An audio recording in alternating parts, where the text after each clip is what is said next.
Hi, this is Mark Arnold at Fun Ideas Podcast, and today we have a returning guest. The last time we saw him, he was talking about one of his other books, and today he's talking about this ugly mug behind my head. I can't even read. Shemp Howard, and but this isn't Shemp Howard. This is Burt Kearns. How are you, sir? Very good. Good to be back. Thanks. All right. You call him So, ugly? Wait a minute. You called him ugly? yeah, well, he by his own admittance, he thought he was one of the ugliest mugs in Hollywood. I mean, you did the research. You could prove me wrong or tell me wrong, but actually, he's a We see a lovable bit of beauty character. in Shemp's face. It's very, Yes. a lot of life in that face, as you could see. hmm well, yes, it's a very recognizable face. I mean, it's like it's kind of funny. I'll say this before we go on. Is like within the Three Stooges, people were worried about Shemp and Moe looking a little too similar, but they don't quite look like. I mean, obviously they're brothers, but I mean they look enough different, just like Curly looked different. So you could always tell them apart, and they certainly acted different. So anyway, Yeah, as long as Shemp kept that vitalis in his hair, he was yes. on his own. So I think I might have asked this last time we spoke, and I'll ask it again. Why Shemp, and why now? Well, well, why Shemp? I had just written a book on Marlon Brando, Yeah. and following Marlon Brando, coming on to the next project, it was what artist, what actor has the beauty and the bisexual charisma on screen that Marlon Brando has? And there was only one, Shemp Howard. Seriously, at the time this came up, there had never been a book about Shemp Howard.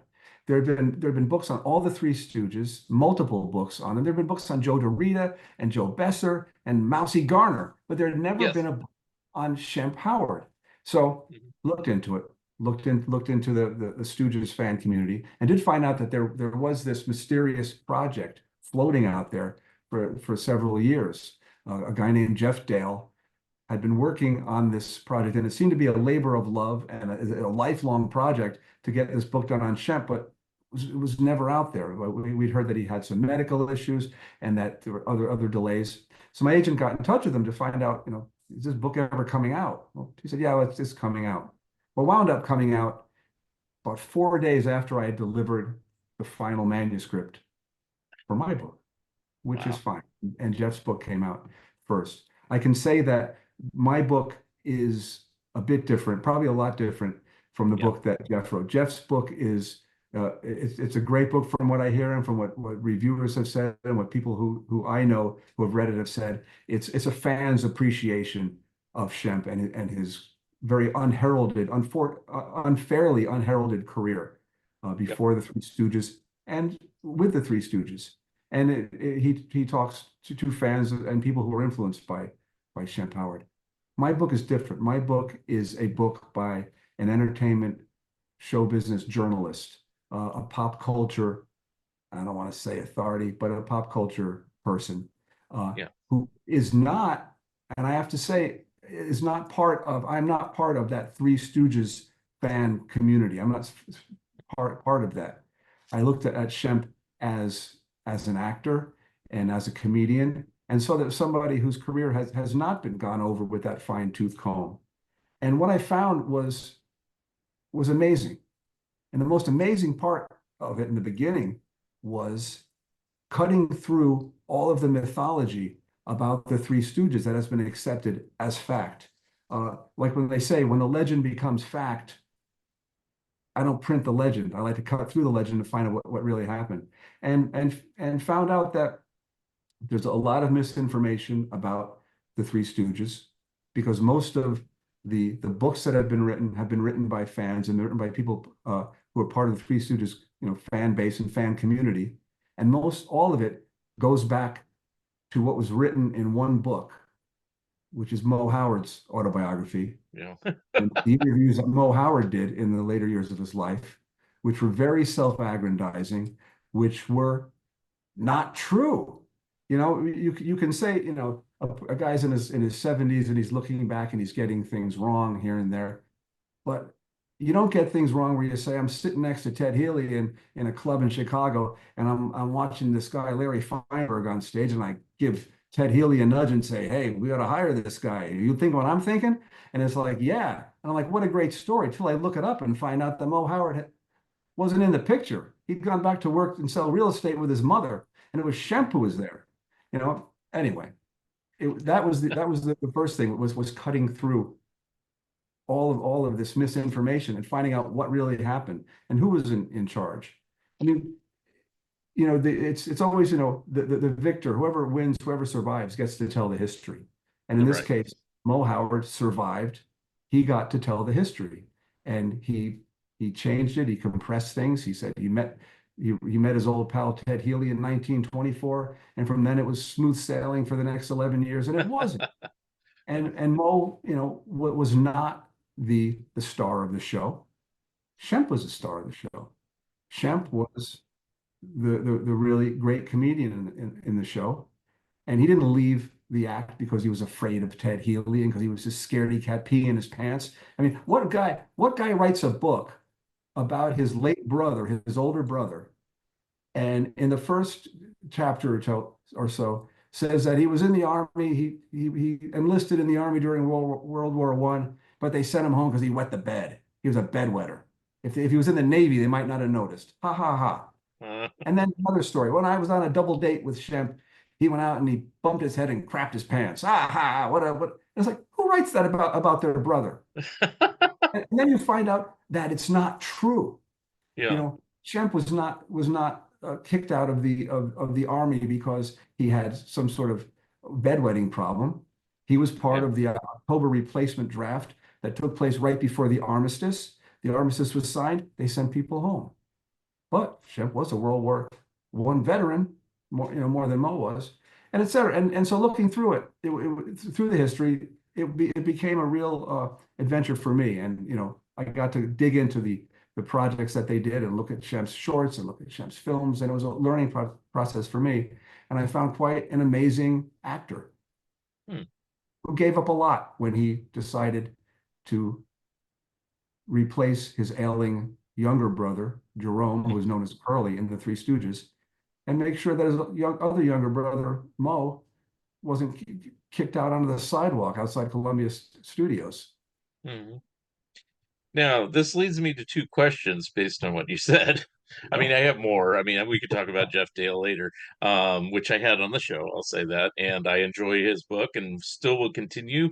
And I'll say this right now, there is room for two Shemp books. There's room for more. So, it's like just because one person writes a book, it shouldn't be the be all end all. We need lots of historians writing about a lot of things. And if the Stooges are popular, more the merrier. Anyway, so saying that, the two questions I have based on what you just said, why do you think Mo changed history or forgot history? And how did you find out what would be considered the accurate history? Well, Mo, you have the Three Stooges that everyone identifies as Mo, Larry, and Curly.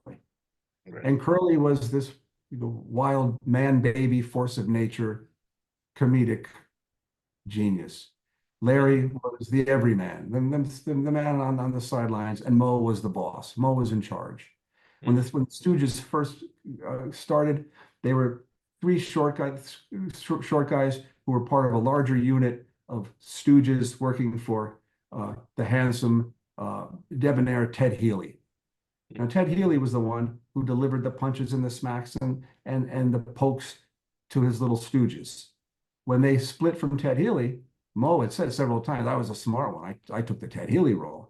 So Mo was in charge. And Yeah. and and he was in charge on screen, and he was in charge behind the scenes as well, taking care of contracts and money and not doing very well with that, but still he was the guy in charge. Um, Yeah. when it came time to tell the Three Stooges history, it's sort of like telling the history of Stuart Sutcliffe and the Beatles, where you've got this sort of odd man out that you don't really know how to handle him, so you kind of like push him aside and pretend he didn't really happen. So when Mo is telling the history of the Three Stooges, he'd say, there was Mo, Larry, and Shemp were working for Ted Healy, and uh, Shem says, I want to quit. I have a chance to go to the West Coast and star in a Joe Palooka film as Nobby Walsh. I'd like to leave, Mo. Can I do that? And Mo says, sure, we'll get Curly to join. Go ahead, no problem. Go, brother. Well, that wasn't true at all. The Nobby Walsh, Joe Palooka films didn't happen for another 5 or 6 years, and they took place Right. in Manhattan, in Brooklyn. Uh, Mhm. Shemp quit the original act because he was a star of the act and he wanted more money. And he asked Ted Healy for more money. And Ted Healy said, you know what? I'm giving the three of you this flat amount. Take it from those two guys to, do a different split. And they said, no, we're not going to do the split. So Shemp quit. And that goes totally against this image that we have of Shemp Howard. It was repeated in the TV movie that Michael Chiklis was in, Mhm. which was that Shemp was this scaredy cat, timid person, afraid of everything from water to puppy dogs. And Yeah. a look at the history, it's contradicted by people who knew him and by his family and everyone all down the line, but they still go back to it because I think that was Shemp's image as one of the Stooges. And that wasn't his image on screen before he reunited with Mo and Larry on screen. That became his role. And so just as we see those three caricatures of Mo, Larry, and Curly, a caricature of Shemp developed, which really wasn't accurate. How did I find it? By going into the coverage of the day in the trades, in the newspapers, hearing that Shemp was, afraid of water, and oh, he was so afraid of water, he'd run away. Then there's pictures of Shemp and Mo after going deep sea fishing with the United States Navy in Florida, holding up fish and being so happy. There's video that came up from the 1920s when they were on Broadway of them swimming in a pool and horseplay in a pool in Coney Island. And Shemp's not afraid of water. He liked to fish off the Santa Monica Pier all the time. So anyway, there were things where you're saying, "What? This isn't true." And you start realizing that, this is one of the few acts, one of the few showbiz creations that are still very alive today. That we're still kind of getting to the truth of what was going on with them. Yeah. I didn't know if I briefly looked through a digital copy of your book, but I didn't see what references you used and what you didn't use. I was wondering if you had seen or used as a reference the Gary Lassen book about their touring years. And not only do I mention it, but it gets several bits of praise in this book All as right. just first of all because of the size of it. It was just so heavy to Yeah. begin with, Yeah. and it came out sort of late into the research of the book, and I was able to go back and check a few things because of Larry's work. But yeah, it Yeah. gets pointed out in the book a couple of times. An Yeah. amazing Yeah. work, amazing Because work. he, like you, it sounds like you did your due diligence and, got more accurate things. I mean, he definitely found some uh big major discrepancies that were considered fact in earlier Stooge books as well. So, it's kind of funny, Yeah. that it's always a work in progress. But, even myself as an author, I always relish getting those, like, getting the truth of what you're saying, the legend, it's Yeah. like, I yeah, mean, I saw it with, Gary was out, was featured in Mo's son's documentary series, Hey Mo, Hey Dad. Uh, right. and, and again, I went through that, and that had a lot of the misinformation. And I don't know how many years ago it was, but Gary was repeating some of that back then. And I'm sure because it's passed down through the families. Right. Right now we have, the Shemp Goyles, the granddaughters and the daughter-in-law, who's in her 90s, God bless her, Jerry Greenbaum, are still out there, and they have a website page on Facebook where Mhm. they do live back and forth, et cetera. And they tell stories that have been handed down. Not all of that's accurate. Some of it is, but a lot of it's the legend, and that's, you know, it's the legend. It's the cartoon characters that we're hearing about. They fit that image that we saw on television when we were kids, Right. which isn't always accurate. Right. Well, the interesting thing about Shemp being, a scaredy cat or a chicken or whatever, it takes a pretty bold move to actually leave an established group, even if it's about money, and just venture out on your own. I mean, did he have anything really to go to at that time when he decided to make that decision, or was he just really, No, yeah, wow. no, he didn't. I think he had a very supportive wife who would say to him, don't take this anymore, Jim. I think his Excuse me. wife, whose nickname was Babe, which was originally Curly's nickname. He actually was nice enough Right. to change his nickname to Curly because when Babe came on board, he had a lot of support from her, and it wasn't the first time he did that. When Mo was off on his journey as a real estate agent and building houses and working with his mother. Shemp had done Broadway and he was on tour with Ted Healy. And right at the time that they discovered Larry Fine and brought him in onto the show, Shemp quit that show. First, he spent a few weeks teaching Larry Fine what he had to do, etc. And then he went off and tried out working as a solo act. He was gone for a few months, didn't really Mm, work out. Well, came back to the show. So he always had that bravery to do that. And right. then when he came out to Hollywood, he came out to Hollywood. Well, first at he started at the Vitagraph Studios, in Vitaphone Studios in Brooklyn. Used to be Vitagraph Studios, and had a career there doing short films. And then he came west and worked with Universal and other places. Another interesting thing is that when Mo tells his story, tells this great story of how while Shemp was too afraid to leave the house and failing at everything at school, Mo at age 11 decided I'm going to get into show business. I'm going to get into showbiz. And as a young kid, he went down to Mississippi and worked on a riverboat. And then but even before that, he went to the Vitagraph Studios in Brooklyn, which was the movie studio not too far from where they lived, and wangled his way in as a kid and appeared in like 20 different films as a child Mm, actor, mm, which is a great story, except you find out that the only source for this information is Mo Howard, mm. because there was a fire, a very convenient fire in the Vitaphone archives, which destroyed all those early films. So no one knows if Mo actually was in any of these films to begin with. So it turns Right. out that Shemp really, verifiably was the star at Vitagraph after it became Vitaphone and Warner Brothers took it over. Did Mo kind of live vicariously through Shemp? It sounds like a little bit, you know. Yeah, it sounds like he was in great competition with him. You see, there Uh, I mentioned that film that came out that showed up at Fox Studios, I think it was back in the 90s, where they were at Coney Island. It was an event for a night in Venice, I believe was a show they were doing. And they had a night in Venice day at Coney Island's Luna Park.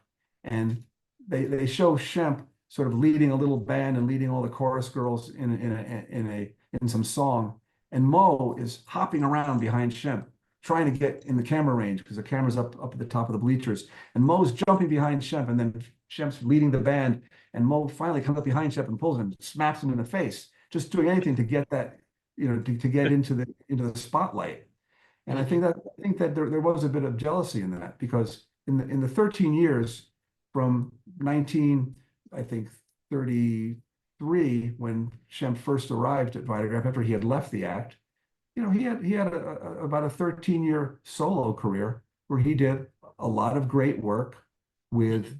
a lot of A-list people. I mean, he did one of his shorts with James Stewart, but I think it was Jimmy Stewart's first role. He really wasn't known then, but he appeared Mhm. in films, John Wayne, Marlene Dietrich, Fatty Arbuckle. He starred with Fatty Arbuckle in a number of shorts. He was in Fatty Arbuckle's final performance.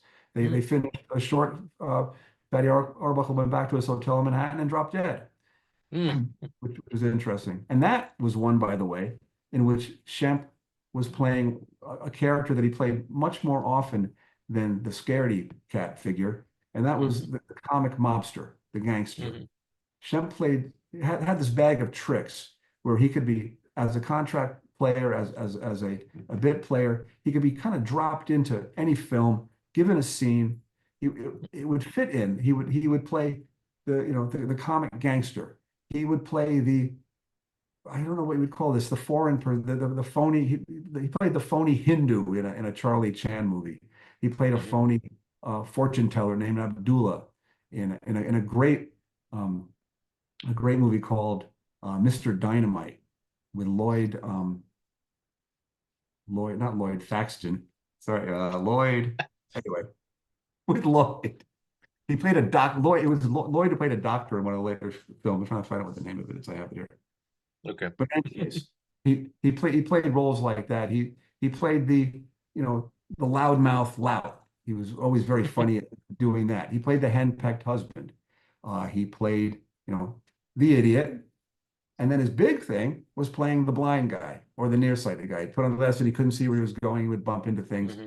And that would show up in different films. And he would fit in each film. It wouldn't like stand out, but you'd get a laugh. He'd do a scene or two, and then he'd move on. So Hmm. he was always ready to fit in with this because he had so much great experience from his time on stage. He was just as balletic as was Curly, but it Hmm. wasn't surprising to see it because he wasn't like a large person like Curly was. Hmm.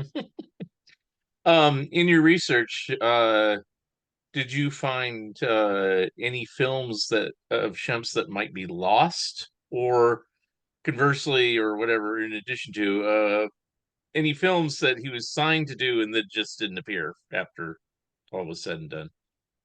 No, the one lost film, which is again originally came from Mo, was a film with Honus Wagner, the Hmm. Pittsburgh Pirates or the Pittsburgh Pirates baseball star, one of the great baseball players.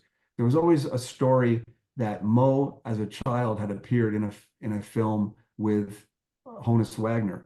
Then the story kind of morphed, saying that it happened a bit later while Shemp and Mo were working at a theater in Pennsylvania, and that Shemp was in the film as well. No one has ever found the film. They found some uh, lobby cards with Honus Wagner. It doesn't fit the story though, so that's Hmm. something that people talk about. It showed up in a book that was co-written by Mo's daughter, who she had finished his autobiography, and she had also written a book on Curly. It was in another book where it was mentioned, and she talked about it. And a baseball historian nailed her at a Stooges convention because he writes these baseball books. And she said, "Yeah, the story's in the book, but I never vetted it, and I don't know where my co-authors got it from, and I don't know if it's true or not." Hmm. But while there aren't any films that I think that I know about that Shem was supposed to appear in, there are films that have been forgotten and overlooked that are hilariously funny. One of the funniest things is that Shemp appeared in about five Abbott and Costello pictures. Yeah. He had roles in that. Abbott and Costello started to become very popular in 1941, 1942. After they did Buck Privates, I think that was their first starring vehicle. Uh, they exploded, and Universal kept pumping out Abbott and Costello pictures. Right. Well, the audience wanted more, so they started pumping out Abbott and Costello pictures without Abbott and Costello. And one of them is called San Antonio Rose. It Hmm. was about a group of, I think, a group of musicians who were trying to take over a roadhouse and turn it into a nightclub, and a group of mobsters were trying to do the same thing. Shemp was paired with Lon Chaney Jr. as sort of the fake Abbott and Costello uh, team in this film. Hmm. And the only problem is that Lon Chaney Jr. wasn't funny at all. He couldn't comedy. He needed that, and he was slapping Shemp around the way Ted Healy used to slap him, and the way Mo would slap him and punch him. But if you watch this film, it's not funny. It's like violent. Lon Chaney Jr. punching him and hitting him, and really, it's like painful to watch. You think he's going to go across the room. Uh, that was a great one. And then there was another film. This one uh, was with I think Joey Lewis was going to star in it, and Joey Lewis was in it, and the Andrews sisters were in it, and Shemp was in it. Hmm. And this was really the one film that was Shemp's. It was the one film that you could say was a starring vehicle for Shemp because he was so good in it that when they cut the film, they cut out a lot of Joey Lewis's stuff and left in all of Shemp's stuff, and it was called Private Buckaroo. And it Hmm. was another service comedy, another one of these, let's join the draft, join the army, and let's fight the Nazis. And Hunts Hall has a small part in it. Hunts Hall was a great friend of Shemp's. Shemp did a couple of films with the East Side Kids, Hmm. but that's another one to look at is Private Buckaroo, which is really, if you want to see like Shemp starring in a film, that's a great one. Um, I guess I should mention him here because he said, "Say hi to Bert." Nick Santa Maria, big Abbott and Costello fan, and wrote his own book. Was he a source of information for you? Nick was terrific. Nick is somebody who's got a lot of great opinions on things that are totally back. Nick is like is one of the greatest. It's funny. I consider him to be an expert in show business and in many ways. And he's like, well, wait a minute, I'm an expert now because I wrote a book. I was always an expert, but nobody gave me any credit until I had a book come out. So now I'm an expert. But he is. That was one of the things. Again, because Jeff Dale had been on this track before I was, a lot of people had pledged their allegiance to Jeff. Not his Yeah. fault. They're like, well, I don't want to talk to you because we're dealing with Jeff, including uh, Shemp's granddaughters, the Hmm. Shemp Goyles. They one of them, I believe, wrote the forward to Jeff's book. So they were very nice to me. They said, go to our website, take what you want from that, take from people from there, et cetera. But we're dealing with Jeff. Well, that's Yeah.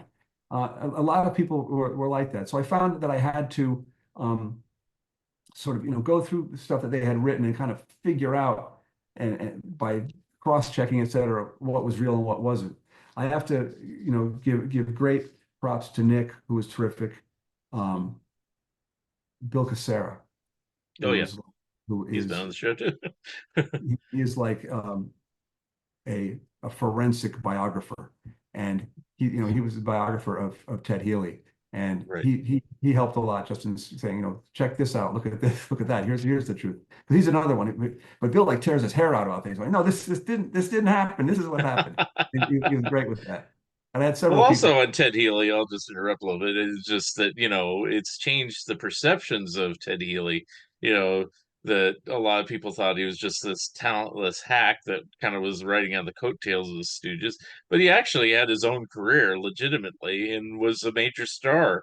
The only problem with him, again, like we said already, he died young. So, uh, Oh, and when you look at the reviews and you look at the write-ups of Ted Healy when he was doing his shows on Broadway with the Stooges and on the road, he was terrific. I mean, they would say, this show really stinks, but Ted Healy is great because he'll just pop in and just, he was an MC, he was a star, he was great. He didn't really make it in the movies, but right. you could see some of his work. You see Soup to Nuts and a later thing that he did with Mo, Larry, and Curly where you see they kind of take the stage show and put it on screen. You can see he was a singer. He was an all around entertainer. Yeah.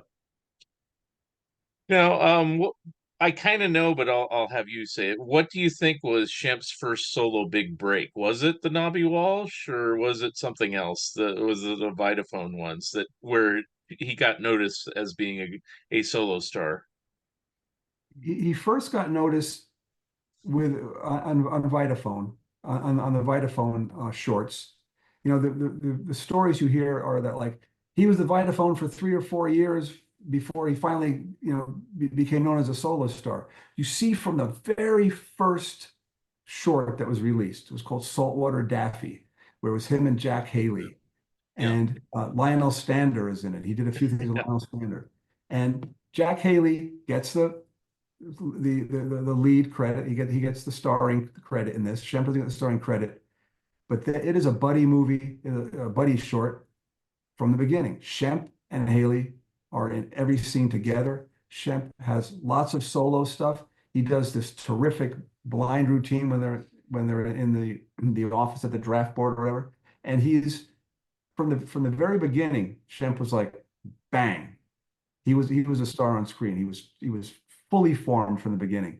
And I think by the time the Nobby Walsh, Joe Palooka movies short started, he kind of had enough of that because he had great variety. He was even being loaned out. He did one called Henry the Eighth, which was a takeoff on Henry the Eighth, which was an Academy Award winning film at the time. And this one starred Burt Lahr as Henry the Eighth, and Burt Lahr talking in Brooklynese, and it was all jokes. And Shemp played one of his lackeys, and it was hilarious in it. And so Hmm. people hadn't noticed Shemp from the beginning. By the time he did those Palooka films, the Nabi Walsh thing, I think Shemp had enough because he had to do like 4 or 5 of them. Uh, the guy who playing Palooka was just a Palooka. He wasn't anybody special. Shemp was the star of these films, but he was stuck doing the same role. And I don't think he liked doing the same role over and over again. Hmm. And so he went west and went to Universal. I think he got his first real respect when he was in the Bank Dick with W.C. Fields. Hmm. He played Bill Welpe, the bartender, Right. and he was, Fields had all, Shemp was known for his ad libs. He was very, very funny. He played this one straight. He was like the most human character in the Bank Right. Dick, and Yep. he stood out because of that. And he was, just by being quiet and letting W.C. Fields do all the great jokes.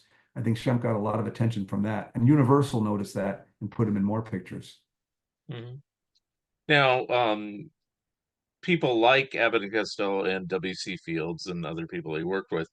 Did Shemp have any say of who he worked with, or did Abbott and Costello or W.C. Fields want Shemp, or how did those uh, unions come together?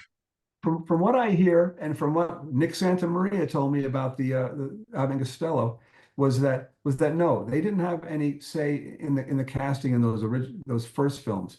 Later in 1948, they sort of went independent. They had a film called Africa Screams. They Right, wanted Shem for that. They brought in Max Baer and his brother. They brought in their friends for that one. But for right. this, he was a contract player, and he was slotted in.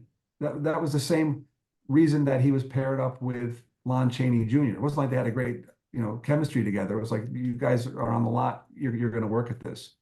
And so he Hmm. managed to stand out that way. By the way, Lloyd Nolan, you can put that in. That's the Lloyd Okay. voice. I almost thought that that's who you meant, but I didn't want to just say Mr. the Dynamite was name. the film. Yes, yeah, Very yeah. funny. Hmm. Anyway, sorry about that. But yeah, so Shemp, was he would act in what they cast him in, and he would go do it from there. Hmm. Did they ever consider Shemp for any like the Universal Monster films or anything like that, or is that just not in the cards or whatever? You would figure that he didn't even need much makeup for that to be one of Yeah, the. well, I mean, or even if he had the scared persona, do Yeah. his own version of like a Abbott and Costello meet Frankenstein or something like that. But Well, I think of that course, came he's back with about. the Stooges by that point, so maybe that Yeah, was I think brought that was there. it. I think that was around 1945, 46 when Shemp when he had already gone to Columbia by that time. Yeah. It was very interesting. This is something that I get some pushback on this, but just looking at the facts and what happened, Shemp gets hired over at Columbia. He was working at Universal. His contract ran out. He was out of work for a little bit, but he gets picked up by Columbia. And they put him in a couple of films. He was in the Blondie films. He did some very funny work in that. But they started giving him shorts to do, and he did some very funny shorts. He was very good at it. Except a lot of the shorts that he was doing were remakes of like Charlie Chase shorts. He did one called Mr. Noisy, which you think, oh, Shemp is so hilarious in this. And you go, oh, wait, oh, this is based on Mr. Noisy that was done 12 years earlier by Charlie Chase. Oh, wow, that's just as funny, that sort of thing. Yeah. He did a great film called a Hit and a Miss, where he's a boxer or he's a waiter who, when he hears the song Pop Goes the Weasel, he becomes this great fighter. And so he winds up in the ring, and they would play Pop Go the Weasel, and he'd knock out the champ. Well, I saw that and I said, this is unbelievable. Until you find out that it was based on a film called Punch Drunk, starring Curly. And Right. almost shot by shot, it's the same picture, but Shemp is just doing his version of it. And then you find out, I notice, I say, the guy that is the timekeeper in the fight, ding, rings the bell. Like, wait, that's the same guy that was in the Curly film, and he hasn't aged at all. Well, I found out he had died 4 years earlier. They just reused the same The guy. actual footage. And there's footage of Larry Fine from 1940 who crashes his truck, so by that time they were just, reusing scripts and reusing footage, and that sort of worked against Shemp. Yeah. But Shemp was working with the Three Stooges directors, a lot of the Three Stooges cast, and he was hired right around the same time that Curly was on his decline. And Mo, who was always thinking about what's happening next. I mean, when Shemp quit the Three Stooges, or quit the Stooges, they weren't called the Three Stooges at the time. When he Mhm. left the act, when they were working with Ted Healy for the final time, he just happened to have younger brother Jerome was hanging around rehearsals all the time. He had begun a career of his own, but he was hanging around, getting people soda, et cetera, and working, getting people lunch. And so he was always in the wings, ready to take over if Shemp left, because Shemp was troublesome at the time, I guess. Uh, so this time while Curly was starting to fade, well, he had Shemp in the wings, and people talk about how, Mo writes, oh, we looked at so many people and to replace Shemp, to replace Curly, and then I thought, wait a minute, what about Shemp? I was like, no, wait a minute, now come on a second here. You find out that Mo had Curly on the road after his strokes and would force him on the road on these tours. And Curly collapsed on one of the tours back in 1945. And Mo somehow got Shemp to go down to New Orleans and take his place on stage. Uh, the tour had to be canceled. Nobody wanted to see it at that point. Mo, Larry, and whoever this guy is, who looks like a regular guy at age 50, as Yeah. opposed to Curly. We all want to see Curly. And so Right. that tour was canceled. But I think Steve Cox and his partner, who had written one of the books, written several books, in one of the books, he did mention that they did write that Mo was grooming Shemp for a while there before he took over. And Shemp was a mensch. It looked like, Shemp gave up a future to keep Mo, alive and keep Mo working and keep the Three Stooges acting together. Hmm. But wasn't it kind of true though that Shemp's career was kind of starting to wind down itself, his solo career anyway? Or it's hard Yeah, to get tell, I'm you sure, can't, because he could you have can't had really say something else that. come up. But I mean, you could have look what was coming up with television and yeah, Nat Hiken and Car 54, Where Are You? And Sergeant Bilko. Who those face like Shemp's face would have fit in, so well in that. I mean, that's he true. you know he appeared in several films, Damon Runyon films, Butch Mine's the Baby and Hmm. Tight Shoes, both starring Broderick Crawford. And then Yep. with Abbott and Costello, it was It Ain't Hay, based on Princess O'Hara by Damon Right. Runyon. I mean, imagine seeing Shemp in Guys and Dolls. That's all I think. It would have been perfect in Guys and Dolls. You know, Yeah. there's a scene in It Ain't Hay where he's with Eddie Quillen and another actor, and the three of them are standing out there. And Shemp is called Umbrella Sam. And Quillen looks at him and goes, you're his Karen. Why do they call you Umbrella Sam? And Shemp says, how do I know? I'm a Damon Runyon character. And Nick Santamaria says that, that shows that Lou Costello actually was very generous by giving Shemp the funniest line in the film. Hmm. But yeah, but No, there's you really go don't know. ahead. I don't really think that you know whether Shemp. I mean, some people say, yeah. I mean, the type of things he was doing were winding down. His career might have been winding down, but then again, look at Shemp. He was, who knows where he could have gone from there at Yeah. that time. And it is possible he may have been in some of those later Abbott and Costello films, which he Uh, wasn't. It wasn't the one you said Africa Screams, After the his screen, last one.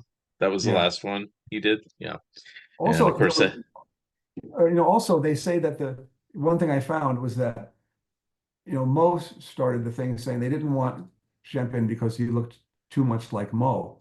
Look at some of the historical interviews from Columbia at the time. They were saying, well, we're also going to lose this series that we're doing with Shemp because he was playing Woodcock L. Stryker in a bunch of shorts that were they were getting really good. I think the film Bride and Gloom was one of the last ones he did, and it's great. It's hilarious. And they said we're going to lose all these now if we move Shemp over into the Three Stooges stuff. But they figured, well, let's do it. And I think again, Shemp wanted to work. I think he liked to work, and Yeah. the first, if you watch the first few Stooges films, uh, shorts that Shemp is in, they're almost like solo things for him. They give him lots of room to like do his Yeah. Shemp thing, try out a Do the bunch of things. shit thing. Do the Before he shit. finally, yeah, before he finally gets slapped by Mo, and then he's back into, oh Mo, what am I gonna do? Now, Columbia had Harry Cohn famously loved the Stooges. Did he have any say one way or the other of who would be in the Stooges, or did he have any veto power or anything like that, to your knowledge? I think he probably did. He had veto power over their salaries, that's for sure, which I think never were increased very much. But yeah, they had the unit, the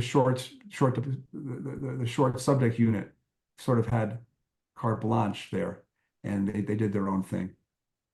Mhm. But But it was did he have any say so of whether Shemp was in or not in the group or anything like that? I, Or I think ultimately he did, and Shemp was in the group. Shemp was in it. Shemp okay, thought he was doing it. First when he went in, it was going to be temporary until right, Curly gets better.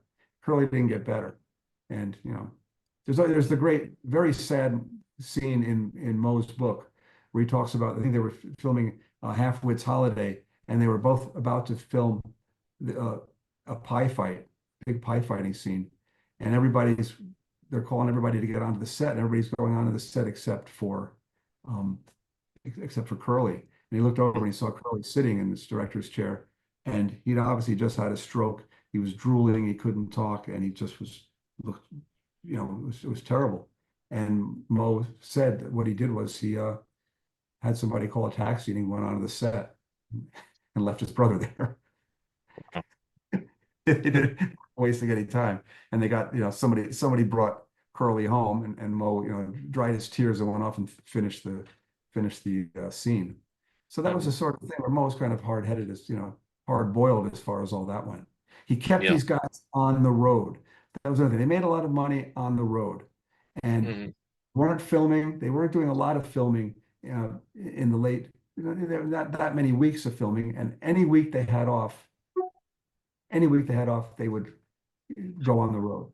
And again, Yeah. this was when Curly was in really bad shape, and more than once Curly collapsed and had to he had to be brought to a hospital because he was still forced to go on the road. Same thing happened with Shemp.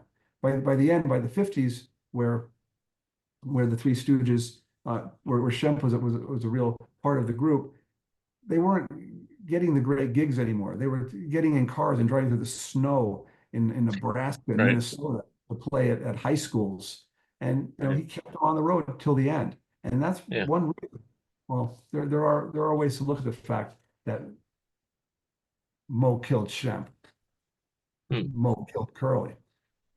And one of the reasons is when you look at their autopsies Hmm. and autopsy reports is very, very interesting.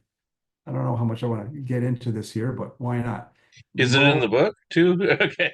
yeah, it's in the book, and Okay. part of it is the fact that when Shemp died, um, the death certificate said that he died of basically a heart attack in the back Right. of a car. Shemp's daughter-in-law and his grandkids say no. The daughter-in-law's Jerry Greenbaum said, I was there. I was there with Shemp's wife. I was there with his son, with family. It was it was a it was a cerebral hemorrhage that he died from. He died of cerebral hemorrhage. Uh, Curly died of a cerebral hemorrhage. Hmm. It's funny, and when you look back at Curly's big hospitalization in the late, it was in the mid 1940s, right before Shemp came on board. They brought him to a sanitarium in Santa Barbara, and they gave a list of all the things that were wrong with him, and a lot of them had to do with his overeating and his over uh, this his lifestyle, his liver and his stomach and his obesity, etc. But one thing he had was he had hemorrhaging in his eyes, in his eyeballs. Now that Hmm. could come from diabetes, etc., but mostly that comes from getting slapped in the face and getting punched and getting hit. And Hmm. Larry, the entire left side of his face was calloused. Yeah, Uh, I've some heard that say before. some say because of the violin that he played. Others say it's because of the hits that he got. He too died of a cerebral hemorrhage. The Yeah, only one who didn't die of cerebral hemorrhage was Mo. was Mo. He to cancer, and Mo would always say, "I was a smart one. I took Ted Healy's place. I did the Ted Healy role." Yeah, And talking to people, even Mo's daughter, Joan, in one of her books, writes about how she would stand backstage and watch as they were doing their act, and she would wince every time Curly got slapped or hit by Mo, because you would hear it, it would make you wince, and she would see the spittle fly from his mouth. well, Nick Santa Maria talks about how his father said, I saw the Three Stooges perform once, and he's like, really, that must have been great. He goes, no, it was back. Actually, it was horrific because they weren't using sound effects, etc. And every time Mo would slap or punch one of these guys, it resounded through the theater. I mean, that was hmm, what Ted Gilly did back in the old days. He wanted to hit them hard enough that it could be heard in the back row. wow. And so Mo kept it up. Of course, on the screen, they added a lot of the sound effects, etc. But these guys Yeah, were taking hits and beatings and then working and working, till age 60. Shemp was 60 when he finally, gave in. So there's a lot of things that again aren't really talked about among the Stooges community because there is a kumbaya aspect to it, wherever they were great. There were three right. characters. Shemp is the fourth Mm, caricature, and that extends into life as well. But yeah. this was these were hard-boiled vaudeville veterans, and show business was, Mm. not. Do you think that that also might have contributed to like even other acts like Lou Costello's premature death too? Because I mean, he'd get whacked quite a bit by Abbott and stuff like that, and in a lot of Oh, their films and stuff. yeah, they lived hard lives, and they didn't Yeah, eat well. You look at let's look at Lou's basic condition. I think he had heart right. trouble for a lot of his life, and so yeah, this was down and dirty show business. And the Three Stooges, even when they moved into motion pictures and went Hollywood, they really didn't uh, they didn't really graduate from that. Yeah, They never became film stars. They made a couple of pictures, but right. I think it was Mo who said, we have a hard enough time, filling up, 18 minutes, we don't want to waste all material on one film. Yeah. Until Curly Joe, of course, but Yeah. yeah, I get it. Do you think that they toned it down on screen somewhat more than the live performances, or was Mo whacking pretty hard regardless? Because the sound effects cover up a multitude of sins, because it's like he sounds like coconuts or whatever, It's like, but I can't really tell, and of course, I never saw them live. So, were they hitting harder on stage just to get the audience reaction, or what? Well, it was funny after the Stooges, had their renaissance in the late 50s and 1960s. That's what I know when I was a kid.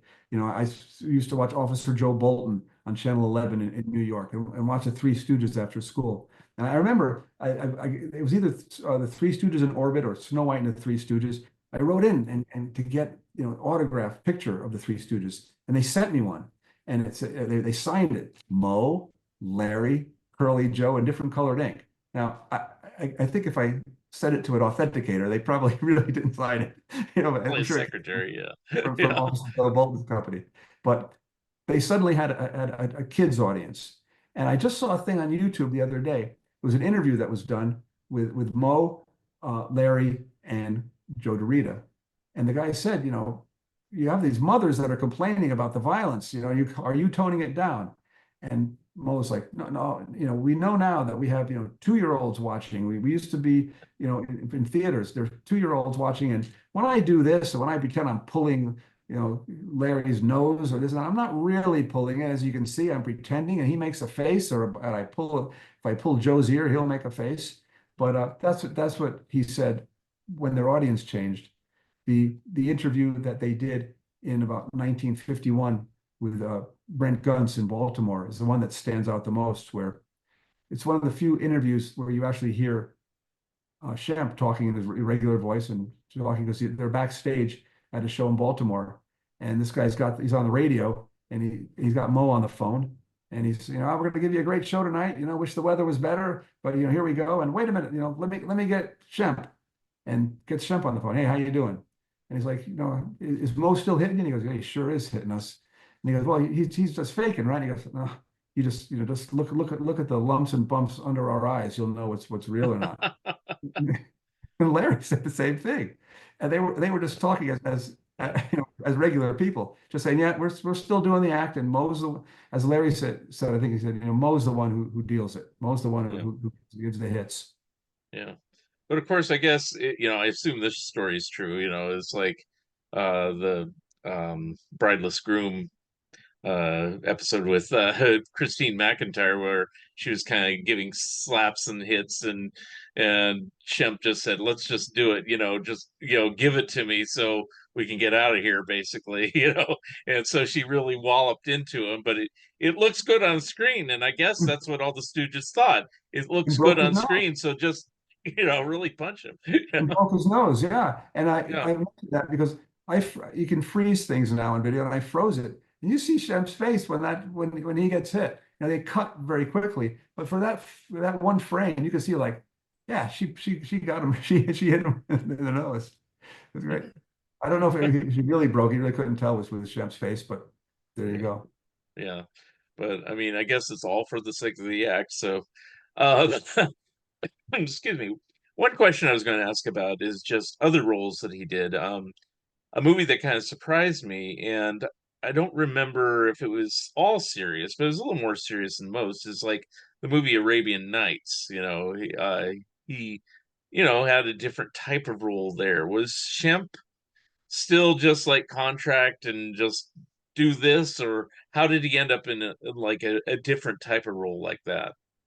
Well, by that time, he had done a couple of those exotic roles. Again, Yeah, he played Abdullah in the Lloyd Nolan film, and yeah, he had also been in Murder Over New York, the Charlie Chaplin film, where he plays a fake Hindu, and he played Sinbad in Arabian Nights. But again, it was very comic. I think he was with Billy Gilbert, who he later did a trio with. He did actually three films as sort of an alternative Three Stooges with Billy Gilbert and Slapsy Maxie Rosenblum. Uh, mhm, in this one, he played Sinbad, but he played it with a Brooklyn accent, and he yeah. was always That's true. talking. He was always talking too much, and Billy Gilbert was always telling him to shut up. So it was a comic piece that again fit in with the rest of the film. It was some laughs. Um, his real the real surprising role was early on in 1934. It was a film called Convention Girl. And Mm, this is a film which sort of must have slipped through the production code. The production code was just started around then. And it's right. about this woman in Atlantic City who basically runs prostitutes to the businessmen that come in. And she's in love with a gambler. And there's another mobster that likes her, etc. And Shemp plays one of the mobsters, one of the lackeys to the head mobster there, and it's a serious comedic role. Now, I Mhm. mentioned in the book, it's not like Jerry Lewis in The Family Jewels. He's like Joe Pesci in Goodfellas. At one point, he does he extorts somebody out of some money, and then when his partner says, "I want my share," Shem takes out a gun and shoots him, and he's really legitimately scary in it, and Mhm. he really like shows that. And later in the 40s, there were a couple of other films where he did a serio comic gangster roles. One where I think he's a kidnapper, and another one where he's part of a gangster role, where he's got a couple of funny lines, but he's seriously scary. So, Mhm. Shemp that was the difference. Shemp was an actor. He was much, Mhm. you could take Mo, Larry, and Curly, and anybody can do like a picture of them. Okay, let's see. Do a round face for Curly. Do a little face and put some hair on the side. And Mo, of course, has the cut. And you can go, there's Mo, Larry, and Curly, the Three Stooges. You look at Shemp. Takes a Drew Friedman to get a Shemp. To draw a Shemp. I mean, that's a face. That's when there were faces, and Mhm. and Shemp was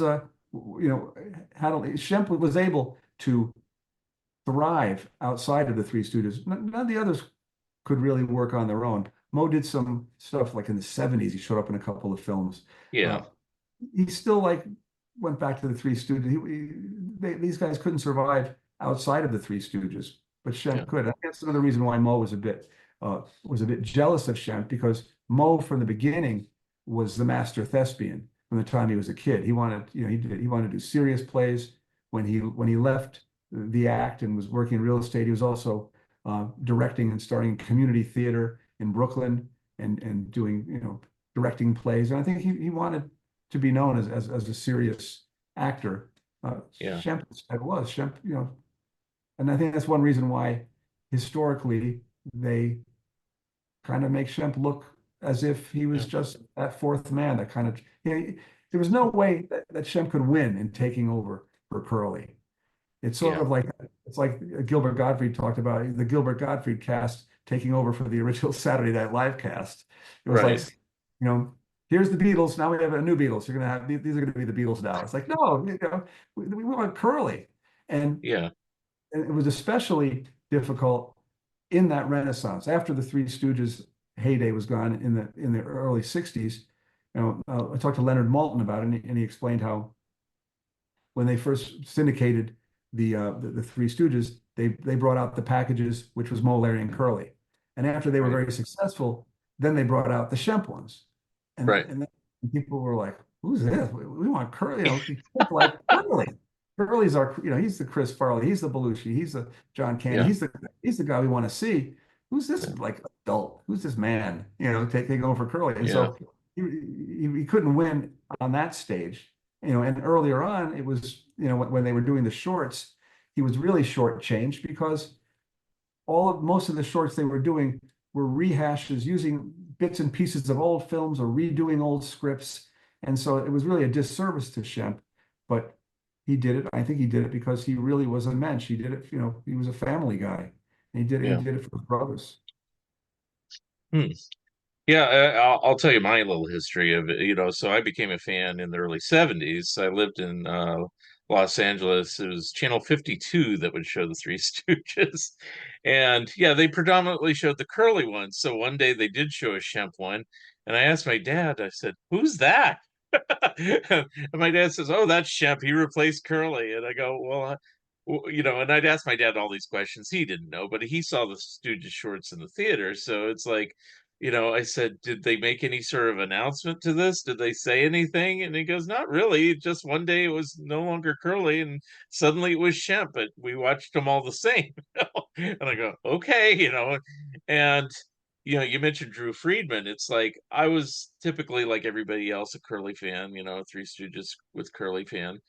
And then it was Drew Friedman that kind of, when he did this book, where he did caricatures of different actors, and it had Shemp on the cover, and he professed his love for Shemp over Curly. I started looking at the Shemp shorts in a different light. And yes, there's a lot of repeats, especially later on, but like that first year or two, like you said, where he's like the star. Um, yeah, there's some remarkable shorts in those years, and those are some of my favorite Stooges shorts, It's, of it's all. and it's funny. Each Stooges short started with they had like a plate where they had pictures of all three. It would be Curly, Mo, and Larry, I think. It would say under their names, Curly, Mo, and Larry. When Shemp took over, they just plastered Shemp's face over Curly's, and it's like it doesn't really fit with the others. You can see that they Yeah. just kind of somebody just stuck it on, and Yeah, his head's like noticeably larger, and like or something like that. Whereas the other two are still like scowling in the background. It's like what?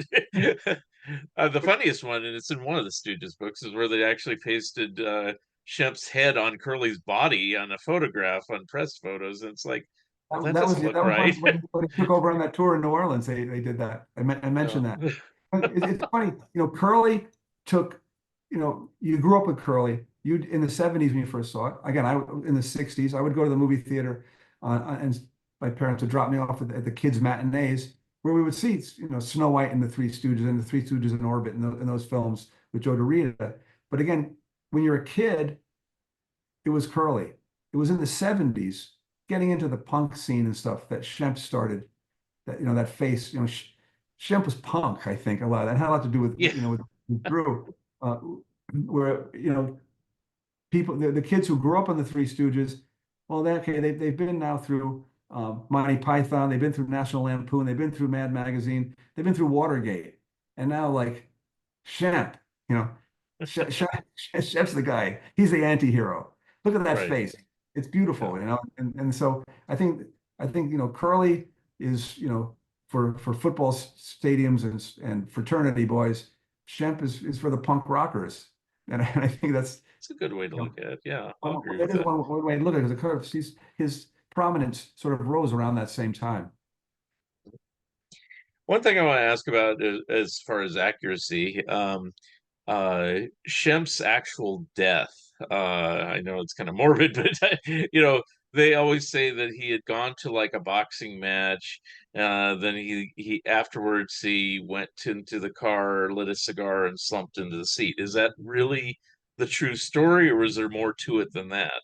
No, I mean the story is that he was coming over the hill up up over where Barham Boulevard is, heading toward Burbank and toward where he lived. He was telling a joke, smoking a cigar. He had two of his pals who were in the cab with him. One of them said, "Hey, Shemp, you dropped your cigar. You're burning my suit."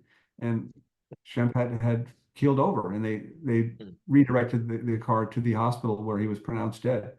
That mm, was another thing about Shemp being this, again, this scaredy cat person. One right. of Shemp's favorite things was going to the boxing matches.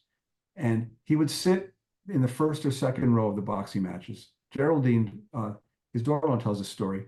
And what happened was he would sort of act out the stereotype was he would act out the fight, and then the cornerman would come over and they would, wave their towels over Shemp, um, and for the benefit of the audience, everybody would laugh. The other thing he would do is he would bring newspapers to the fight. And Hmm. then when everybody sat down, he's like, "You ready for this fight to begin?" He'd hand out the newspapers to everybody. And they say, "Why are you giving us newspapers?" "Well, to cover yourself, because there's going to be a lot of blood." And when the fighters would punch, the blood would spatter because they're in the first and second row over them. And so Right. he's apparently afraid of everything. He's being covered in blood and holding up newspapers so the blood doesn't get on his suit. And it gets to the point where, Shemp is afraid of dogs. Well, Yeah. he had two dogs. Shemp was so afraid. Shemp had a gun that he would shoot gophers in his backyard. And his granddaughters would talk about that, and they'd say, no, he wasn't really afraid. He had a gun, and he would shoot the gophers when they got near our victory garden, that sort of thing. Yeah. And that was became very frustrating, where you saw that anybody who ever met Shemp, it seemed like, would say, "Oh, I saw him once. He had a dog barked at him, and he kind of jumped out of the way. He was afraid of. He had phobias, and I don't Yeah. think that he was never diagnosed as phobic or had a phobia. I think that he was sensitive. He probably had panic attacks. One of the big ones was when he was making Africa Screams. Joe Besser writes about it in his book. Mhm. They had to do a scene where Joe Besser and Shemp are going down a river in Africa on a raft that's filled with suitcases, and they were sitting up on top. And they had a sound stage that was totally covered with filled with milky water, so it looked right. It looked like they were on a river in Africa. And Shemp was afraid to get on the top of this. He didn't want. He was afraid of it. Mhm. He was afraid of water, and they said it was only like 3 or 4 feet deep. But the guy had a panic attack. And so, what did they do? What do you do when one of the stars of your film has a panic attack in the water? They left him there. They all left, went out to lunch, and left Shemp on top of this. And that's a terrible thing to do. And then Besser says, and I don't know if he conflated the dates, but he says it happened the same day. They went back to their dressing room, which was underground. It was at the Columbia Studios. I think it was the Gower Studios. It was underground. They're getting ready, and there was an earthquake. And I Mhm. looked it up, and there was a major earthquake at that time. And Joe Besser, laughed about the fact that, Shemp panicked and went crazy, was trying to get out. I said, "What are we going to do? We're going to die. What are we going to do?" As if, being trapped underground in a dressing room during a major earthquake is that means he's phobic. Yeah. because at the same time, Besser said, well, actually, after a little bit, I started getting scared too. And that was the Yeah. thing. Anything that Shemp did to say that he had these phobias, being Yeah. afraid to drive. Well, he was afraid. He wasn't afraid to be in the back of a taxi cab and letting, a stranger drive him around, etc. Yeah. So it just seemed that when you look at it, the phobic thing, I think, had also a lot to do with his character in the Three Yeah. Stooges. Let's make Yeah. he's like going, oh Mo, I'm afraid. So that kind of Yeah. went over into real life, The where screen persona. Yeah. his own family, will, back up the things, saying that he was scared of things, while at the same time saying, well, no, he wasn't afraid of things. He had dogs. He wasn't Yeah. afraid of dogs. And he wasn't Did afraid he in, did he drive? Did he drive or no? no, there are two stories with that. Okay. One, Mo tells the story when he was 16. Mo got a car. He convinced Shem to give him some money, saying, "I'll let you drive it." Mo was giving him a driving lesson, and there was a girl in the street. Shem panicked. Instead of hitting the horn, he hit something else. The car swerved and went into a barber shop and smashed through the plate glass window of the barber shop, wound up against a barber's chair, and Shemp never drove again. Hmm. Uh, Shemp's granddaughter tells the story of when Shemp's son was 16 or so, and he may have even been older than that.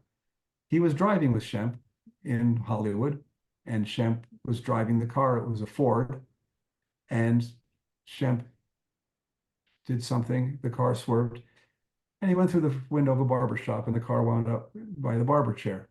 So it's Wait a like, minute. okay, so what's the story here?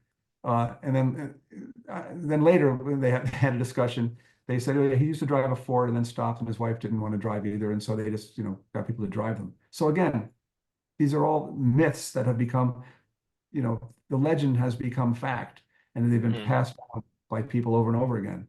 And so mm, what I was trying to do with this book is, let's see the real story of an overlooked, you know, comedy legend. He is a legend. He became a legend because of the Three Stooges, of course. Otherwise, he might have been up there with Franklin Pangborn and other, character actors, who had their place in films and always stood out in films, but were never the leading man. Shem had a couple of tries at being a leading man, a couple of places where he really stood out in films, but it was the Three Stooges that made him a legend. So you kind of take the good with the bad with that. mm. In your research also, at the end of his life, was there any future plans for the Stooges? I mean, obviously we know how history played out is that they only had 2 more years of their contract, but at the time it wasn't certain that it would end in 57, and then you know, Right. you know, No, I mean, at uh, the time he died, they had four more films that they had to finish, and that's Harry true. said, "You're going to finish them," and that's where the fake Shemp, came in. They That's pretended true. he wasn't dead, and they made four more films, which, again, are not as egregious as history, as people say who've never seen them. Oh, the fake Shemp, they were ridiculous. They, Yeah. most of the films are, again, rehashes of old films. They're using um, a lot of film from past shorts, and there are a couple of scenes in each where you see Joe Palma from behind pretending he's Shemp, and a couple of times he actually uses his own voice, Right. and that's where it's egregious. And they say, you can tell they said the next time, you're not going to do this again. And they use Shemp's voice in a couple of them, where you hear Shemp's actual voice, where you're seeing the back of Palma. So Right. that's about as far as they went. But by this time, it was 1955.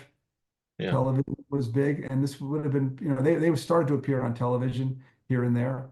They had Right. a, they actually did a television pilot around 1950, 51, That's which true. Harry Cohn wouldn't let him do, saying it was going to, it wouldn't let him turn it into a series because it would distract from the shorts they were doing. But again, television was there for Shemp. I think he would have been great. It would have been great to see him as one of the cops on Car 54. Where are you? Or one of those Right. things. Or even on Bilko, or something like Uncle, that. of course, yeah, he definitely had that face. Somebody said, Yeah. he'd be great as the neighbor on a show. So I think there would have been more work for him to do. But again, he was 60. There was there were rumors that he had had a small stroke, you know, before that. I think his wife had said it, but it was never there's no documentation for it. Although I did find that they were going to be performing in Las Vegas and they canceled it at the last minute, and there was never a reason why. And that maybe that kind of fits in the time frame that they said that Shemp had a stroke. So something may have happened there. He never Yeah. had I don't think he ever had the slurring that you saw in some of the late Curly shorts in the film that Curly made as well, where you could see the effects of Curly's stroke. But obviously it was something because Shemp did, die young. He was only 60. Right. Interesting. My last question before I give you a chance to plug the book and everything. And you may have already said this, but what was the most interesting myth you dispelled in doing the research for the book?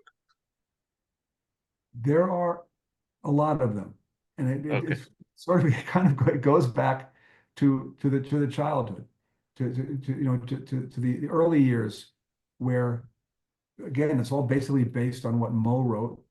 When Mo writes, Shemp was this crybaby, Mo gets hurt, nobody wailed and screamed and yelled and cried as much as Shemp.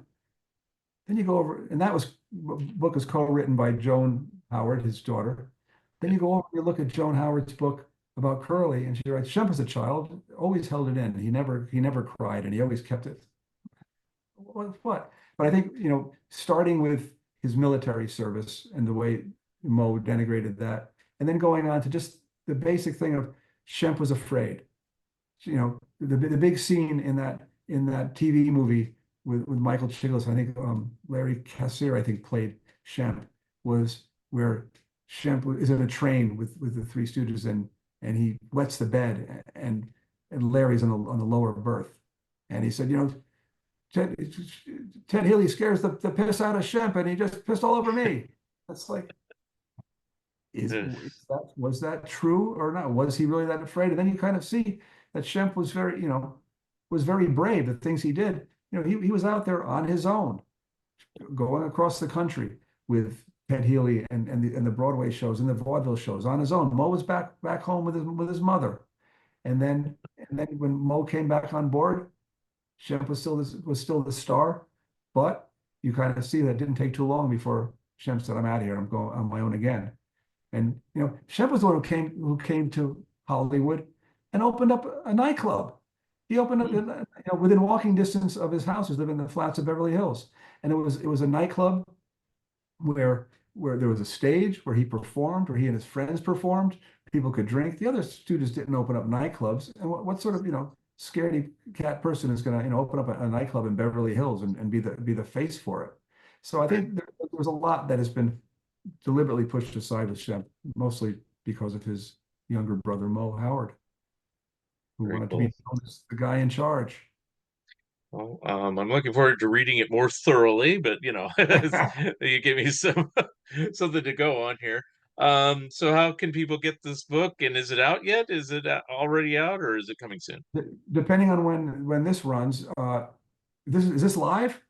It's not live, so Oh, we're okay, in the sorry. middle of September. This will probably upload the beginning of October. Okay, well, the So book was released on October 1st. I just got a copy okay, of it. It's okay, as Richard Kind said. Um, I should read this from Richard Kind, and I think all people who might think of buying it should know this. He said it examines every question about the Three Stooges that was in the recesses of my mind, etc. And it's not really long, which makes it even better. But so how it's many all pages is it? So how many pages is it roughly? oh, it's about 280, Okay, 260 that's pages. So, that's but decent. Yep, it's action packed. And that's there's a cool. lot of information in it. And I hope it raises some debate in the Three Stooges fan community, or some talk, because it is about a family, and it is about a guy who loved his family, and who did some great things that people might be turned on to now, because you can find all this stuff online, which is great as well. It's not just, you don't have to just buy a Blu-ray to find some of these, to find that Lloyd Nolan film, Mr. Right. That's a name I'm never going to forget again. Mr. where Shemp plays a phony fortune teller who Hmm. speaks in a mystic accent until he's exposed, and then he turns into Brooklynese, and which is very funny. And Okay. that's Shemp. That's our man. And then the publisher is Applause. Is that what you said? Or It was Applause Theater and Cinema Books. Yeah. And you okay. could find, there's a website, shempbook.com, where every week or so we have another featured Shemp short, which so you don't have to go search on YouTube. There's another short that's featured all the time. And you can find the links to buy the book there. Amazon, Okay. etc. And of course, your local independent bookseller. People should ask for it by name. Shemp with an Give exclamation me point. Shemp. Legalize Shemp. Legalize Shemp. Yeah. And I guess for you, what are you planning any other books at this time? Or is there something you can't disclose, or what's going on for you next? I don't have anything signed yet for a book. I'm doing some film work. I'm working on editing and producing a documentary right now, which is not about show business. Well, a little bit about show business. Working on a documentary. Don't have another book lined up. I just the way the book contracts went and the way the scheduling went. My last book had just come out in April. Usually there's at least a year or so between it. But I had my book on Marlon Brando came out in Applause in April, and then Shemp is out. So I've just kind of gotten done still doing some promotion on that book and just going to be working on getting the Shemp book out there. And then we'll see what else is out there. There's a lot of topics I'm interested in, a lot of entertainers that I would love to do books on, but you bring their name to a publisher and they're like, who's Who? Richard Yeah. Deacon? Richard Deacon? I don't know about Richard Deacon. Oh, you I'd got to love a go Richard start. Deacon book. Oh, the Bell Cooking book would be terrific. Yeah. Deacon Louis Prima. There's a lot of people who just aren't. That's been my problem. Is that Yeah, my agent said you've got to do a book about someone that people have heard of. yeah. So who And better I'm than no judge of that. I've heard of a lot of people. So it's like, right, um, right. are you doing any sort of personal appearances for this book or even the other book in the next few months? Yes, things are still being lined up. I'm doing a very interesting thing we're doing in Los Angeles at a place called Book Soup. Is A good friend of mine, Ray Richmond. He's an entertainment writer and critic. He has a new book out. I think it's a book on The Sopranos. It's a book all about the complete Sopranos, and we're going to do some joint appearances where we're talking about the slapstick comedy and violence of the Three Stooges and how it influenced The Sopranos. David Chase, the creator, has said it did, and Wow. he said Terrence Winter, who was the executive producer and wrote a lot of it. Chase said, "I'm a Laurel and Hardy guy, but Terry Winters is a Three Stooges guy, and he's the guy who wrote most of the violent scenes. And the Three Stooges are Hmm. definitely at the basis of all this." Yeah, to You take a laugh at second look at the Sopranos for that. laughed at the Sopranos all the time. They were funny. You laugh and they go, "Oh my God, what did he just do?" But their Right. hits were different kind of hits than Yeah. than And any appearances like at Three Stooges conventions or anything is like, or the not yet, but Stoogium or anything like that? not yet. But we'll see if I get invited. See how All right. we'll see the All right. reception. I'd love to be there, and yeah, that would be Okay. great. All right. Well, I thank you, Bert, for being my special guest again. It was wonderful talking to you about Shemp. Thank you. Great to be And here. if you have another book in the next time, give me a ring and I'll get you on again. Or we can always talk about the Brando book. I don't think I ever did that, so but we can do it at another time. So, I'll all send you a right. copy. You were my very first interview for Shemp, so you'll be the first Yay. person I call on the next one. All right, sounds good. All right, Thanks a lot. and that wraps it up for another episode of Fun Ideas Podcast. I'm your host, Mark Arnold, and we'll see you next time.